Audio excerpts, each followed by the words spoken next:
AP deputy CM Pawan Kalyan గారు 2 రోజుల ఢిల్లీ పర్యటనలో ఎంతో మంది కీలక నేతలు కలవడం జరిగింది.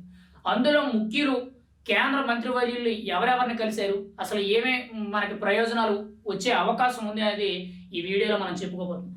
ముందుగా పవన్ కళ్యాణ్ గారు ఢిల్లీ టూర్‌లో భాగంగా మొట్టమొదటిగా కలిసింది రైల్వే మినిస్టర్ అయిన అశ్విని వైష్ణవ్ గారిని కలవడం జరిగింది. అంటే ఏదైతే పిఠాపురం రైల్వే స్టేషన్‌కి సంబంధించి నిధులు కేటాయించమని మెయిన్‌గా ఉప్పాడ రోడ్డుకి సంబంధించిన రైల్వే బ్రిడ్జ్ ఏదైతే ఉందో దానికి నిధులు కేటాయించమని చెప్పి రైల్వే మినిస్టర్ అయిన అశ్విని వైష్ణవ్ గారిని కలవడం జరిగింది. అండ్ రెండోది చూసుకుంటే మెయిన్గా ఆర్థిక శాఖ మంత్రి అయిన నిర్మలా సీతారామన్ గారిని కలవడం జరిగింది. గతంలో ఏవైతే పెండింగ్లు ఉన్నాయో నిధులు అవి కానీ రాబోయే రోజుల్లో కొన్ని ప్రాజెక్టులకు సంబంధించి నిధులు కేటాయించండి, నిధులు విడుదల చేయండి అనేటట్టు ఆర్థిక శాఖ మంత్రి అయిన నిర్మలా సీతారామన్ గారిని అయితే పవన్ కళ్యాణ్ గారు కలవడం జరిగింది. అండ్ నెక్స్ట్ మూడోది చూసుకుంటే పర్యాటక శాఖ మంత్రి. ఆంధ్రప్రదేశ్లో పర్యాటక రంగాన్ని డెవలప్ చేసే విధంగా కొన్ని కొత్త లొకేషన్స్ అనేవి, స్పాటెడ్ లొకేషన్స్ అనేవి డెవలప్ చేసి వాటిని పర్యాటకులకి బాగా అందుబాటులో తెచ్చే విధంగా, అన్ని సదుపాయాలు ఉండే విధంగా బాగా డెవలప్ చేయడానికి, రాష్ట్ర ఆదాయాన్ని పెంచడానికి పవన్ కళ్యాణ్ గారు అయితే పర్యాటక శాఖ మంత్రి గజేంద్ర సింగ్ షెకావత్తో కలవడం జరిగింది. ఆయనతో భేటీ అయ్యి ఆంధ్రప్రదేశ్లో టూరిజాన్ని ఏ విధంగా డెవలప్ చేస్తారనేటట్టు కొన్ని ప్రాజెక్టుల గురించి కానీ ఇప్పటికే ఆల్రెడీ కొద్దిగా చేశారు. ఏదైతే అరకు పాడేరు ఏరియాలో ఒక హాట్ బెలూన్స్ అని, మెయిన్గా ఇక్కడ మనకి కృష్ణానదిలో సీ ప్లేన్ ఏదైతే టూర్ ఉందో అదొకటి కానీ, ఇలా ఏవైతే ఉన్నాయో ఇలాంటివన్నీ కూడా ఆయనకి చాలా క్లియర్గా చెప్పడం జరిగింది. ఆల్రెడీ పర్యాటక రంగం మీద పవన్ కళ్యాణ్ గారు గతంలోనే చాలా ప్లాన్స్ అనేవి చెప్పుకోవడం జరిగింది. దాని నేపథ్యంలోనే పర్యాటక శాఖ మంత్రి అయిన గజేంద్ర సింగ్ షెకావత్తో పవన్ కళ్యాణ్ గారు అయితే భేటీ అవ్వడం జరిగింది. నెక్స్ట్ చూసుకుంటే జలవనరుల శాఖ మంత్రి అయిన సిఆర్ పాటిల్ గారితో పవన్ కళ్యాణ్ గారు అయితే భేటీ అవ్వడం జరిగింది. మెయిన్గా జల్ జీవన్ మిషన్ ఏదైతే ఉందో దానికి సంబంధించి గతంలో నిధులు విడుదల చేసినా సరే చాలా వరకు కూడా దుర్వినియోగం అయ్యాయి. ఎక్కడో కూడా ఆ జల్ జీవన్ మిషన్ ఏదైతే ఉందో పూర్తి స్థాయిలో అమలు కాలేదన్నట్టు గతంలోనే చాలా వార్తలు అయితే వచ్చాయి. ఇప్పుడు పవన్ కళ్యాణ్ గారు ఈయనతో మాట్లాడి మెయిన్గా ఆ జల్ జీవన్ శక్తి ఏదైతే దాన్ని పూర్తి స్థాయిలో అమలు చేస్తామనే విధంగా సిఆర్ పాటిల్ గారు కేంద్ర మంత్రివర్యులతో ఆయన భేటీ అవ్వడం జరిగింది. అండ్ నెక్స్ట్ చూసుకుంటే గ్రామీణాభివృద్ధి శాఖ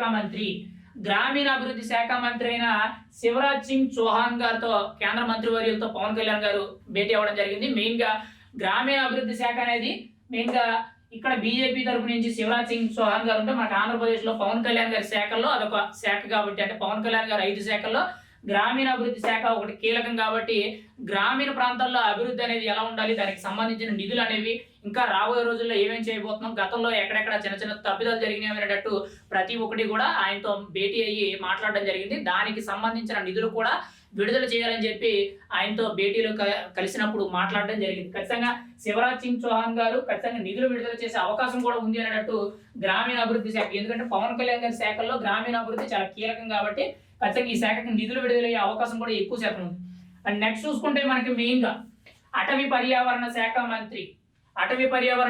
మంత్రి అయిన భూపేంద్ర యాదవ్ గారితో, అంటే భూపేంద్ర యాదవ్ కేంద్ర మంత్రులు ఎవరైతే ఉన్నారో ఆయనతో పవన్ కళ్యాణ్ గారు అయితే భేటీ అవ్వడం జరిగింది. మెయిన్గా పవన్ కళ్యాణ్ గారి 5 శాఖల్లో భాగంగా అటవీ పర్యావరణ శాఖ అనేది ఒకటి కీలకం కాబట్టి ఆల్రెడీ అటవీ పర్యావరణ శాఖకి సంబంధించి కుంకు ఏనుగులు రప్పించడమే కానీ, లేదంటే స్మగ్లర్లు పట్టుకోవడమే కానీ, ఎర్రచందనం కానీ ఇలాంటి సంబంధించినవన్నీ కూడా చాలా గట్టిగా యాక్షన్ తీసుకోవడం జరుగుతుంది పవన్ కళ్యాణ్ గారు. ఇంకా రాబోయే రోజుల్లో అటవీ పర్యావరణాన్ని ఇంకా డెవలప్ చేసే విధంగా కొత్త ఏవైతే కొన్ని కనుమరుగైపోతున్న జంతువులే కానీ, చెట్లే కానీ ఏవైతే ఉన్నాయో అవన్నీ కూడా మళ్ళీ అలాంటివన్నీ కూడా పవన్ కళ్యాణ్ గారు అయితే మళ్ళీ చాలా జాగ్రత్తగా కాపాడుకునే విధంగా, ఇంకా కొత్త వీటిని తీసుకొచ్చే విధంగా పవన్ కళ్యాణ్ గారు ఏదైతే నిర్ణయాలు తీసుకున్నారో దానికి సంబంధించి ఇంకా ఆ శాఖను డెవలప్ చేయడానికి అయితే అటవీ పర్యావరణ శాఖ మంత్రి అయిన భూపేంద్ర యాదవ్ గారితో పవన్ కళ్యాణ్ గారు భేటీ అవ్వడం జరిగింది. ఈ శాఖకు కూడా ఖచ్చితంగా 99% నిధులు విడుదలయ్యే అవకాశం అయితే ఎక్కువగా కనబడుతుంది. ఎందుకంటే పవన్ కళ్యాణ్ గారి శాఖలో అటవీ పర్యావరణం అనేది ఆయనకు ఒక కీలకంగా మారింది. గతంలో కూడా ఆయన చేసిన ఆ అటవీ పర్యావరణానికి సంబంధించిన ఏవైతే కొన్ని పనులు ఉన్నాయో వాటి మీద స్ట్రాంగ్ యాక్షన్ తీసుకోవడం జరుగుతుంది. పోలీసు అధికారులందరూ కూడా ఎవరైతే ఉన్నారో స్మగ్లర్లు పట్టుకోవడానికి ఇలాంటివన్నీ కూడా చాలా గట్టి యాక్షన్ తీసుకోవడం జరుగుతుంది. ఖచ్చితంగా ఈ నేపథ్యంలో కూడా ఈ అటవీ పర్యావరణ శాఖకి నిధులు బాగా వచ్చే అవకాశం ఉంది.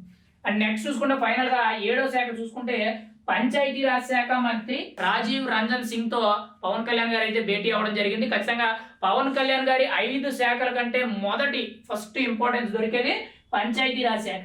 ఆ శాఖకు సంబంధించి ఏవైతే గతంలో తప్పిదాలు జరిగినాయో అవన్నీ కూడా మళ్ళీ పునరావృతం కాకుండా అభివృద్ధి చేసే విధంగా పవన్ కళ్యాణ్ గారు అయితే నిధులు కేటాయించమని అడగడం జరిగింది రాజీవ్ రంజన్ సింగ్ గారితో. ఖచ్చితంగా ఈ శాఖ కూడా చాలా భారీ ఎత్తున నిధులు వచ్చే అవకాశం ఉంది. గతంలో కూడా పంచాయతీరాజ్ శాఖకి సంబంధించి దాదాపుగా 2 విడతల్లో కలుపుకొని దాదాపుగా 2,500 కోట్ల వరకు కూడా రావడం జరిగింది. ఒకసారి 900 కోట్లు, ఒకసారి 1,100 కోట్లు సుమారుగా వచ్చినాయి. మళ్ళీ తర్వాత కూడా ఇంకొకటి వచ్చినట్టున్నాయి. ఇప్పుడు ఈ పంచాయతీరాజ్ శాఖ నిధులతోనే పవన్ కళ్యాణ్ గారు ఏదైతే పల్లె పండుగ, గ్రామ సభలు కార్యక్రమాలు ఉన్నాయో అవన్నీ కూడా అభివృద్ధి డెవలప్మెంట్ చేయడం జరుగుతుంది. ఖచ్చితంగా పంచాయతీరాజ్ శాఖలో కూడా గట్టిగా నిధులు రావడం, అభివృద్ధి కూడా చాలా బలంగా జరిగే అవకాశం అయితే. ఇక్కడ దాదాపుగా పవన్ కళ్యాణ్ గారు చూసుకుంటే 7 శాఖల మంత్రులు అయితే ఒక్క రోజుల్లో కలవడం జరిగింది.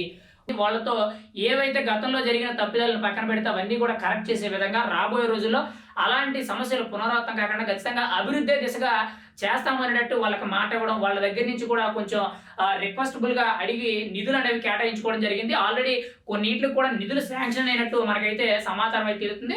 కానీ ఏదేమైనా కానీ ఒక్క రోజులో పవన్ కళ్యాణ్ గారు అయితే ఏకంగా 7 మంత్రులు కలవడమే కాకుండా ఇటు మోడీ గారిని కలవడం జరిగింది. అండ్ నెక్స్ట్ చూసుకుంటే వైస్ ప్రెసిడెంట్ ఉపరాష్ట్రపతి గారిని కూడా కలవడం జరిగింది.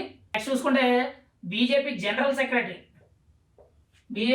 సెక్రటరీ అంటే పవన్ కళ్యాణ్ గారి ఢిల్లీ టూర్లో కేవలం మొదటి రోజు ఈ 7 కలిశారు.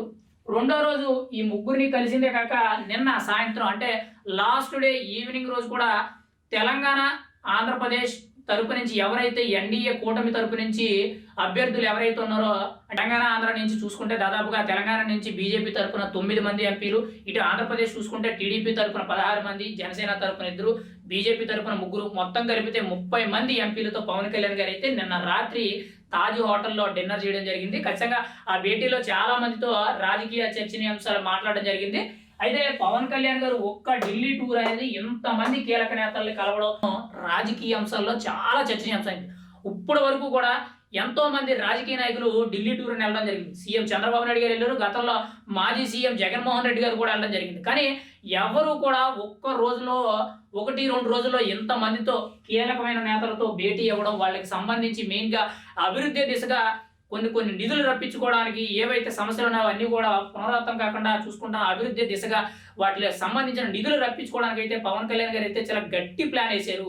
ఇప్పటి వరకు కూడా ఏ మంత్రి కానీ, ఏ రాజకీయ నాయకుడు కానీ, ఏ సీఎం కానీ ఇప్పటి వరకు కూడా ఢిల్లీ పర్యటనలో ఇన్ని కీలకమైన భేటీలు ఎక్కడా జరగలేదు. కేవలం పవన్ కళ్యాణ్ గారు మాత్రమే ఇదంతటికి సృష్టించడం జరిగింది. ప్రతి ఒక్కరితో కూడా ఆ వెనకాల అంటే వాళ్ళు పిలిచారా లేదంటే ఈయనే వెళ్ళి అపాయింట్మెంట్ తీసుకొని వెళ్ళారా లేదనేది మనకైతే పక్కన పెడితే, ఆయన వెళ్ళిన రోజు నుంచి కూడా 2 రోజుల పర్యటనలో కీలక నేతలతో ఎప్పటికప్పుడు కూడా స్పీడ్గా అపాయింట్మెంట్ల ద్వారా కూడా వెంటనే కూడా వెళ్ళి కలవడం, దానికి సంబంధించిన చర్చలు, సంప్రదింపులు అన్ని జరపడం, దానికి సంబంధించి అగ్రిమెంట్లు కూడా కొన్ని సందర్భాల్లో ఏమైనా ఉంటే అవి పూర్తి చేసుకోవడం కూడా జరిగింది. అంటే ఈ నేపథ్యంలో చూసుకుంటే ఆంధ్రప్రదేశ్కి కొద్ది రోజుల్లోనే ఖచ్చితంగా నిధుల వర్షం అనేది చాలా భారీ ఎత్తున జరుగుతుంది. అందులో ఎలాంటి డౌట్ లేదని మనం చెప్పుకోవచ్చు. కేవలం ఆల్రెడీ ఇప్పుడు బీజేపీకి ఫేవర్గా పవన్ కళ్యాణ్ గారి చేతన ఎన్నికల ప్రచారాలే కానీ మెయిన్గా 3వ సారి ప్రధానమంత్రి అవడానికి నరేంద్ర మోడీ గారికి పవన్ కళ్యాణ్ ఎంత బాగా ఉపయోగపడ్డాడు అనేది మీరు చూశారు. ఈ నేపథ్యంలోనే బీజేపీతో ఉన్న సాన్నిహిత్యాన్ని అంతా ఉపయోగించుకొని పవన్ కళ్యాణ్ ఢిల్లీ టూర్లో నిధుల వర్షం కురిపించే అవకాశం ఉంది. ఖచ్చితంగా రైల్వే శాఖ కానీ, పంచాయతీరాజ్ శాఖ, మెయిన్గా అటవీ పర్యావరణం, గ్రామీణాభివృద్ధి ఈ శాఖలు ఏవైతే ఉన్నాయో ఆయనకు సంబంధించి ఇవన్నీ కూడా రాబోయే రోజుల్లో ఒక మంచి అభివృద్ధి సాధించే విధంగా ఉంటుంది. కానీ ఇప్పటి వరకు కూడా ఎంతో మంది రాజకీయ నాయకులు ఢిల్లీ టూర్లు వెళ్ళారు కానీ ఎవరు కూడా ఇంత గట్టి పర్యటనలు కానీ నిధుల మీద సమీక్షించే విధంగా ఇంత గట్టిగా ఎవరు కూడా చేయలేదని చెప్పి అసలు రాజకీయ వర్గాల్లో పవన్ కళ్యాణ్ గారి పేరు అనేది మారిమోగిపోతుంది. గతంలో కూడా మాజీ సీఎం జగన్మోహన్ రెడ్డి వెళ్ళడం జరిగింది కానీ ఎంతసేపు కూడా తన కేసుల గురించి లేదనంటే ఏవో చిన్న అవసరాల గురించి తప్పితే ఎక్కడా కూడా ఢిల్లీ టూర్లో ఇన్ని కోట్ల రూపాయలు నిధులు రప్పించాము, పలానా కీలకమైన వ్యక్తులతో భేటీ అయ్యాము, ఇలాంటి ప్రాజెక్టులు వచ్చినాయి అనేటట్టు ఎక్కడా లేదు. కానీ పవన్ కళ్యాణ్ గారు ఢిల్లీ టూర్లో చూసుకుంటే ఒక్క 2 రోజుల్లోనే ఇంత ప్రబోధన సృష్టించారు. దాదాపుగా 11 మందిని 2 రోజుల్లో కలవడం జరిగింది. ఖచ్చితంగా ఆంధ్రప్రదేశ్ అభివృద్ధి అనేది పవన్ కళ్యాణ్ గారు చాలా బలంగా పట్టుకోవడం జరిగింది. ఈ పక్కన సీఎం చంద్రబాబు నాయుడు గారి సపోర్ట్తో ఆయన పవన్ కళ్యాణ్ గారు అయితే ఢిల్లీ నుంచి నిధుల వర్షం కురిపిస్తున్నారని మనం అయితే చెప్పుకోవచ్చు.